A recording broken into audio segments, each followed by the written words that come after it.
प्रधानमंत्री मोदी अपने 5 देशों की यात्रा के दूसरे चरण में त्रिनिदाद और टोबैगो पहुंचे। पोर्ट ऑफ स्पेन के एयरपोर्ट पर प्रधानमंत्री कमला प्रसाद बिसेसर ने किया स्वागत। पोर्ट ऑफ स्पेन में पीएम मोदी का विशेष स्वागत। पीएम ने सोशल मीडिया पर वीडियो शेयर किया, लिखा आने वाले समय में भारत त्रिनिदाद और टोबैगो के बीच मित्रता और गहरी होगी। पीएम मोदी ने त्रिनिदाद और टोबैगो की प्रधानमंत्री से द्विपक्षीय वार्ता की। पीएम ने महाकुंभ में से संगम और सरयू नदी का पवित्र जल और राम मंदिर की प्रतिकृति भेंट की। पीएम मोदी ने जय श्री राम और सीताराम से अपने भाषण की शुरुआत की। कहा, हम केवल सरनेम और खून से नहीं जुड़े, हम अपने संबंधों से भी जुड़े।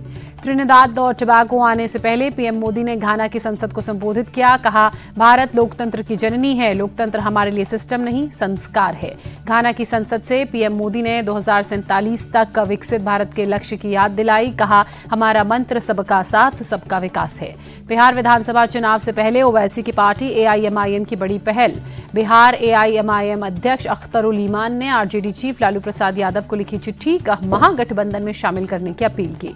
बिहार के चुनावी रण में उतरेगी आम आदमी पार्टी। आप के राष्ट्रीय संयोजक अरविंद केजरीवाल का ऐलान, बिना गठबंधन बिहार की सभी सीटों पर लड़ेंगे चुनाव।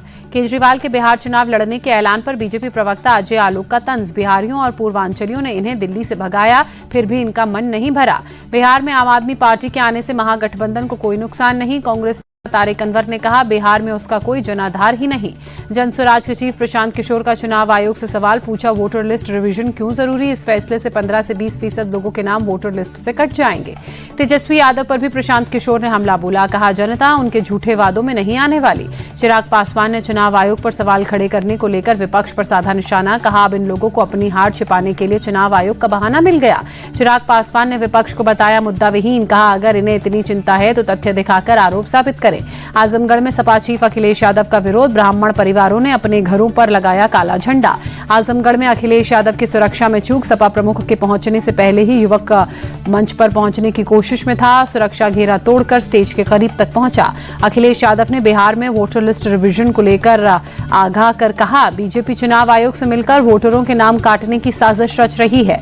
योगी कैबिनेट में 30 प्रस्तावों पर मुहर लगी। लखनऊ लिंक एक्सप्रेसवे से लेकर रोजगार मिशन के फैसले तक मुहर लगी। यूपी सरकार ने बदला वाटरशेड कमेटी का नाम, अब जलागम समिति के नाम से होगी पहचान। 15 जुलाई को बेंगलुरु में होगी कांग्रेस की ओबीसी एडवाइजरी कमेटी की पहली बैठक। ओबीसी के मुद्दों पर होगी बात। जम्मू कश्मीर के त्राल में आतंकियों के 2 मददगार गिरफ्तार। 2 हैंड ग्रेनेड, एक AK-47 समेत भारी मात्रा में हथियार बरामद। आतंकी संगठन जैश के लिए करते थे काम। अमरनाथ यात्रा के लिए जम्मू से तीर्थयात्रियों का तीसरा जत्था रवाना। भक्तों में उत्साह। हर हर महादेव और बाबा बर्फानी के जयकारे लगाते नजर आए श्रद्धालु।